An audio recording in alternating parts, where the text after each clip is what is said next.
A ruthless HOA president parks her gleaming $300,000 Bentley squarely across a hard-working rancher's barn doors right in the middle of a livestock emergency, convinced her wealth and status make her completely untouchable. What erupts next is a gripping rural standoff fueled by old protective laws, sheer determination, and the kind of single misstep that can unravel everything. This tale is another wild HOA drama that begins with petty rules and snowballs into absolute chaos. You've got an overzealous enforcer obsessed with control, a stubborn neighbor who refuses to yield, and a homeowner pushed beyond his limit who finally delivers justice in the most gratifying way possible. If you get a kick out of classic Karen meltdowns, outrageous HOA nonsense, and smart malicious compliance that ends with a perfectly clean, earned victory, this one's going to hit all the right spots. The story opens with Jake Morrison, a weathered widower whose family has worked this 40-acre ranch since 1987. The land carries the sweet scent of hay and diesel from his grandfather's old John Deere. The barn built by hand, expanded by his father, and meant to pass to his daughter Emma one day. But life hit hard. His wife Sarah battled cancer for 18 months with out-of-state treatments and experimental hope that drained every savings account they had. When she passed last winter, the sterile hospital smell lingered on his clothes like a ghost, and a mountain of medical debt threatened to swallow the farm whole. Emma, now 16, steps up without complaint. 5M. Feeds before school, boots crunching frost-covered gravel, patching holes in her jeans while classmates flash new phones.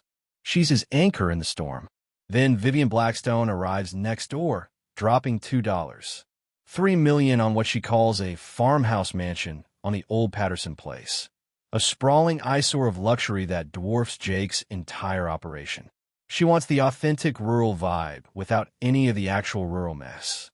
No hello on their first encounter, just a fence-line declaration. You're the neighbor with all the noise. Within weeks, she's HOA president, and the citations start flying. $500 for Charlie the Rooster's sunrise crow, despite county ordinances protecting pre-existing farms. Unsightly hay bales visible from the road, the very hay that feeds the cattle paying the bills. Commercial vehicle violations for his feed truck in his own driveway. Even a claim the barn encroaches 3 feet on a HOA land from a bad survey decades ago.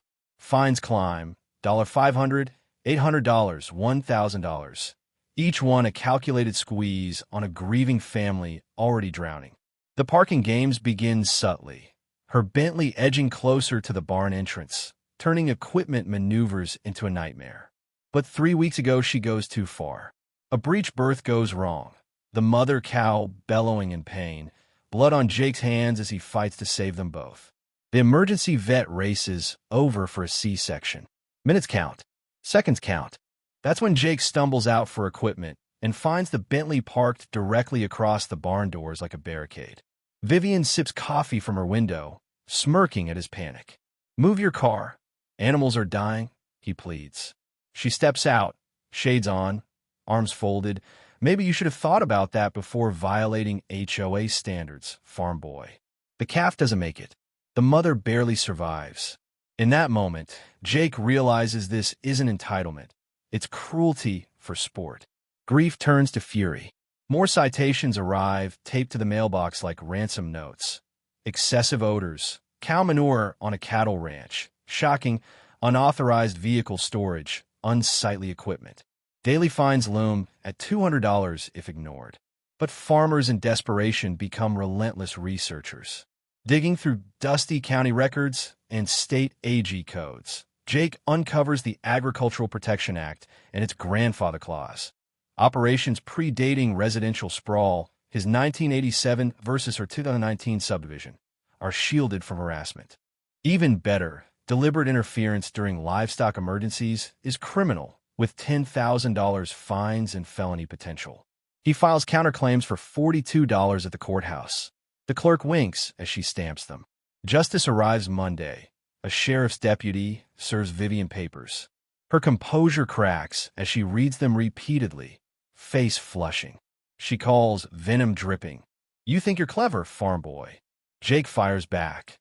Ma'am, My cows produce more valuable opinions than your lawyers. Have a blessed day. Her husband Richard, the smooth-talking city councilman, shows up next with fake charm. Let's be reasonable. Emma chimes in perfectly timed. Dad, should I show him the security footage? A bluff, but it lands. Richard's smile flickers. They retreat, but Vivian hisses promises of escalation. It comes hard. Thick legal packets threatening barn removal, cessation of farming, $25,000 in damages for her property values dropping because of his cows.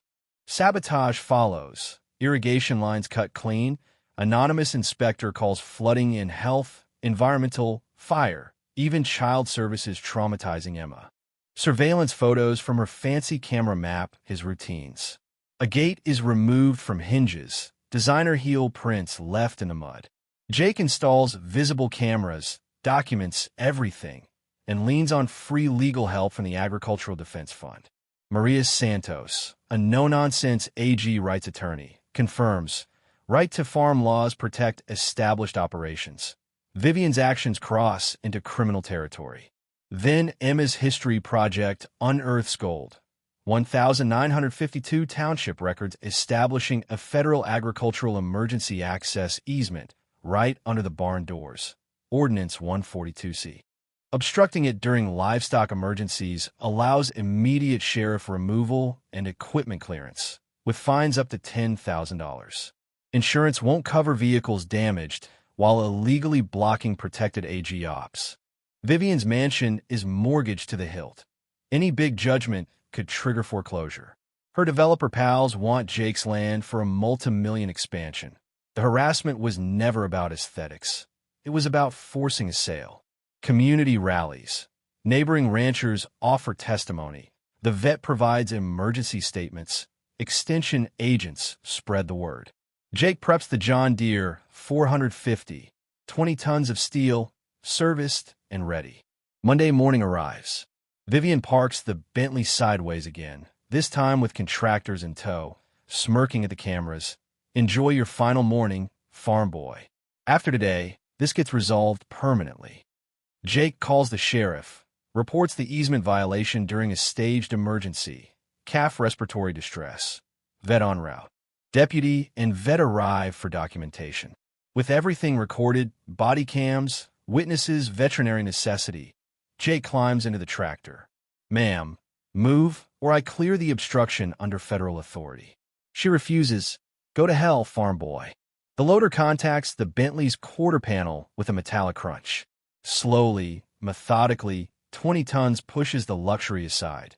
Suspension compressing, paint scraping gravel, crowd of neighbors cheering from the road.